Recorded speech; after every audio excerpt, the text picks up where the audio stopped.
శ్రీమాత్రే నమ. జయ గురు దత్తాత్రేయ నమ. ఈ వీడియోలో మనం రాహు కేతు గ్రహాల ప్రభావం వివిధ రాశుల వారి మీద ఏ విధంగా ఉండబోతుంది, కాలసర్ప దోషం వల్ల లాభం కలుగుతుందా లేదా నష్టం కలుగుతుందా అన్న విషయాన్ని ఈ వీడియోలో పరిశీలించే ప్రయత్నం చేద్దాం. రాహువు ఒక విధంగా ఆశకి కారణమవుతుంటాడు. భూలోకం మీద ఉన్నటువంటి సర్వ సౌఖ్యాల మీద తనకి ఆధిపత్యం ఉంటుంది. ఉన్నటువంటి అన్ని సౌకర్యాలు తనకే కావాలని ఆశతో ఉండడం జరుగుతుంది. అంటే రాహుగ్రహ ప్రభావం ఎవరి మీద ఉంటుందో వాళ్ళకి విశేషమైనటువంటి ఆశ, అలాగే విపరీతమైనటువంటి గర్వం, కోపం, అంటే మామూలుగా 6 దుర్గణాలు అంటారు కదా, ఇవన్నీ కూడా అంతర్గతంగా రాహుగ్రహానికి అంతర్లక్షణాలు అన్నమాట. రాహు ఎప్పుడూ కూడా హీరో కావాలనుకుంటూ ఉంటాడు. అలాగే నాయకత్వ లక్షణాలు కలిగి ఉంటాడు. అన్యాయాన్ని ఎదిరించే ప్రయత్నం చేస్తుంటాడు. సో ఏది చేసినా కూడా ఇంటర్నల్గా తనకి స్వార్థం ఉంటుంది. ఈ విధంగా రాహు ఆశ, కోరికలు వీటి మధ్య ఎప్పుడు కూడా మానవుడు జీవిస్తూ ఉంటాడు. అంటే రాహుగ్రహ ప్రభావం ఉన్నవాళ్ళు. దానికి సంపూర్ణంగా వ్యతిరేక ఫలితాన్ని ఇచ్చేవాడు కేతువు. నిరాశ, నిస్పృహ, అలాగే 0 లక్షణాలు, ఎటువంటి కోరికలు ఉండవు. ఒక విధమైనటువంటి నిడారంబర యోగం, సన్యాస యోగం లాంటిది అన్నమాట. అంటే అన్నీ త్యజిస్తూ ఉంటాడు. తన దగ్గర ఉన్న ప్రతీది కూడా ఇవ్వడం జరుగుతూ ఉంటుంది. దానికి వ్యతిరేకంగా రాహు ప్రతీది కూడా తనకు కావాలనుకుంటాడు. అక్కర్లేకపోయినా కావాలనుకుంటూ ఉంటాడు. అది రాహు యొక్క లక్షణం. ఇది కేతువు యొక్క లక్షణం. ఒక రాహు విధానంగా దేనైనా ఎక్స్పెండ్ చేస్తుంటాడు. అది తన ఉన్న భావాన్ని కానీ, తను కలిసినటువంటి గ్రహాన్ని కానీ, ఆ భావ ఫలితాన్ని, ఆ గ్రహ ఫలితాన్ని పెంచుతూ ఉంటాడు, ఎక్స్పెండ్ చేస్తూ ఉంటాడు. అయితే తన యొక్క రాహు యొక్క పాయిజన్ని అందులో కలిపి దాన్ని పెంచడం జరుగుతూ ఉంటుంది. అంటే ఒక విధంగా ఇంటర్నల్ స్వార్థంగా పెరుగుతూ ఉంటుంది. అయితే గురువు అలా కాదు. గురువుకు కూడా ఎక్స్పెండ్ చేసే శక్తి ఉంటుంది. గురువు ఏ భావంలో ఉంటే, పంచమ భావంలో ఉంటే అధిక సంతానాన్ని ఇస్తాడు. ధనస్థానంలో ఉంటే అధిక ధనాన్ని ఇస్తూ ఉంటాడు. అయితే రాహు కూడా ధనస్థానంలో ఉన్నప్పుడు అధిక ధనాన్ని ఇస్తాడు. లాభస్థానంలో ఉన్నప్పుడు అధిక లాభాలు తెచ్చిపెడుతుంటాడు. ఇందులో రాహు ఇచ్చే దాంట్లో అక్రమార్జన ఉంటుంది. ఇతరులు నష్టపోవడం వల్ల, వాళ్ళు ఏడవడం వల్ల, బాధపడడం వల్ల వచ్చే లాభం రాహు వల్ల ఉంటుంది. గురువు వల్ల ఇతరులు సంతోషంతో ఇచ్చే లాభం కలుగుతూ ఉంటుంది. అయితే రెండు కూడా ఎక్స్పెండ్ చేస్తే చాలా తేడా ఉంటుంది. గురువుకి 5వ దృష్టి ఉంటుంది, 9వ దృష్టి ఉంటుంది. అలాగే రాహు కూడా 5, 9 దృష్టిలు ఉంటాయి. సాధారణంగా ఈ 5, 9 దృష్టిలు చాలా వరకు మంచి దృష్టిలు అంటూ ఉంటారు. అయితే గురువు తన దృష్టిలో ఆ భావాన్ని రక్షిస్తూ ఉంటాయి. రాహు ఆ భావాన్ని పాయిజన్తో నింపి ఇంకో విధంగా స్వార్థంతో నింపుతూ ఉంటాడు. అది రాహు యొక్క ప్రభావం. అయితే కేతువు ఆ భావాన్ని తగ్గిస్తూ ఉంటాడు. 7వ స్థానంలో కేతు ఉంటాడు. వివాహం జరుగుతూ ఉంటుంది. భార్య మీద ఇష్టం ఉండదు, ఏ వ్యామోహాల మీద ఇష్టం ఉండదు. ఈ విధంగా కేతు ఉంటాడు. రాహు ఆపోజిట్గా వాళ్ళ ప్రభావాన్ని చూపడం జరుగుతూ ఉంటుంది.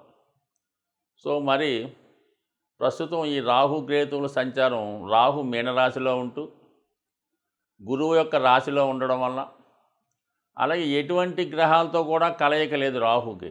కేవలం తను ఒక్కడే మీనరాశిలో ఉండి పూర్తి స్వతంత్రంతో తన ఫలితాలు ఇవ్వడానికి సిద్ధంగా ఉన్నాడు. అలాగే కేతువు కూడా ఏ గ్రహంతో కూడా కలయకుండా సింగిల్గానే కన్యా రాశిలో ఉండడం జరుగుతూ ఉంది.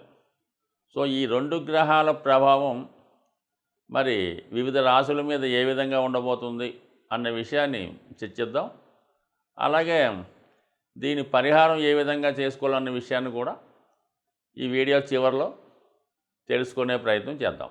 మేషరాశి వారికి ప్రస్తుతం రాహుగ్రహం 12వ స్థానంలో సంచరించడం జరుగుతుంది.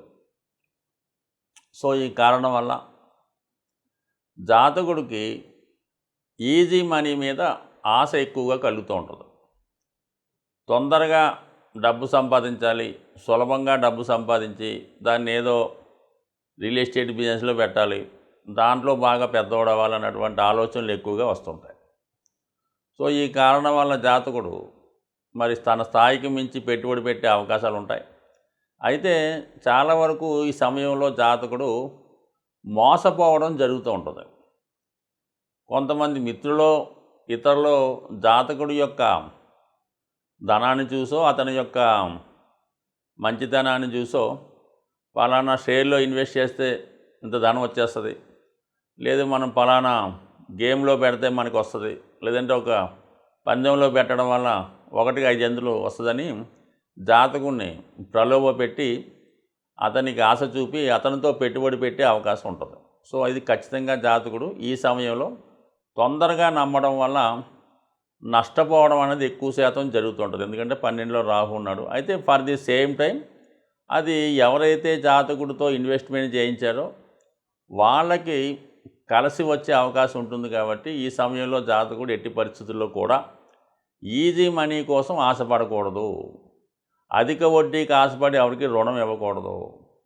అలాగే ఏదో సవగ్గా తక్కువగా వస్తుందని స్థిరాస్తి కొనడం కానీ, డాక్యుమెంట్ లేని విషయాలు అలాంటి జాగ్రత్తగా చూసుకోకపోతే మోసపడతాడు. అంటే ముందు ప్రస్తుతం బాగానే ఉంటాయి, తర్వాత ఏదో ఇబ్బంది వస్తుంది. కాబట్టి ఏదైనా ఈ సమయంలో నిపుణులైనటువంటి వాళ్ళ సలహాతో మరి ఏదైనా కొనడం కానీ అమ్మడం కానీ చేయాలి తప్ప తొందరపడితే నష్టపోయే అవకాశం ఉన్నది. ఇక కేతు 6వ స్థానంలో ఉండడం వరకు కొంతవరకు జాతకుడికి ఒక మంచి మార్గాన్ని చూపిస్తుంటాడు. ఒక న్యాయమైన మార్గంలో ధనం సంపాదించే ప్రయత్నం విధంగా జాతకుడిని చూపిస్తుంటాడు. 10వ స్థానంలో 6వ స్థానంలో ఉన్నటువంటి కేతువు 2, 6, 10 స్థానాన్ని యాక్టివేట్ చేయడం వల్ల జాతకుడు నిజాయితీ మార్గంలో వెళ్ళినప్పుడు, తక్కువ లాభంతో వ్యాపారం చేయడానికి ఇష్టపడినప్పుడు ఖచ్చితంగా జాతకుడు మరి దాంట్లో విజయం సాధించే అవకాశం ఉంది. అయితే సహజంగా మేషలగ్నానికి ఉన్నటువంటి తొందరపాటుతనం, ఓర్పు తక్కువ ఉండడం వల్ల తొందరగా డబ్బు సంపాదించనే ఆలోచనతో రాహుకే ఎక్కువ మెగ్గుతుంటారు. కాబట్టి మరి సాధ్యమైనంత వరకు మరి ఈ రాబోయే సమయంలో మరి నిజాయితీగా తక్కువ లాభానికి వెళ్ళడం వల్ల 100% సేఫ్ సైడ్లో ఉంటారు. అంటే నష్టపోవడం కన్నా సేఫ్ సైడ్ బెటర్. కాబట్టి ఖచ్చితంగా వీళ్ళు కేతు యొక్క గైడెన్స్ ప్రకారం వెళ్ళడం మంచిది. మరి రాహు కంపల్సరిగా పరిహారం చేసుకోవాలి. ఈ రాహు పరిహారం చేసుకోవడం వల్ల అంటే కేతు మీకు అనుగ్రహించి కంపల్సరిగా మరి 6వ స్థానం విజయస్థానం కాబట్టి శత్రువులపై విజయాన్ని, అనారోగ్య సమస్యల నుంచి బయట వేసి జాతకుడిని సక్సెస్ వైపు పయనించే అవకాశం ఉంటుంది. రాహు కేతు గ్రహాల ప్రభావానికి లోనప్పుడు ఎటువంటి పరిహారాలు తీసుకుంటే ఆ గ్రహాలు అనుకూలిస్తాయి అన్న విషయాన్ని మనం పరిశీలించే ప్రయత్నం చేద్దాం. అయితే రాహుగ్రహం ఒక విధంగా తాంత్రిక గ్రహం. అందువలన తాంత్రిక దేవతలైనటువంటి దశ మహావిద్యల్లో ఉన్నటువంటి అమ్మవారిని ఆరాధించడం వల్ల, వాటిని కొలచడం వల్ల, ఆ ఆలయాలు దర్శించడం వల్ల రాహు తొందరగా మనకి అనుకూలించే అవకాశం ఉంది. అయితే సాధారణ మానవుడికి ఆ దశ మహావిద్యల్లో ఉన్నటువంటి అమ్మవారిని పూజించడం కానీ, వాటిని ధ్యానించడం, లేదంటే వాటిని బాగా పూజ చేసుకోవడం, అలాంటి కార్యక్రమాలు చాలా వరకు చాలామందికి అందుబాటులో ఉండవు. అయితే ముఖ్యంగా ఈ దశ మహావిద్యల్లో ఉన్నటువంటి దేవతల్ని సరైనటువంటి గురువు లేకుండా ఆరాధించడం వల్ల ఇబ్బంది కలుగుతూ ఉంటుంది.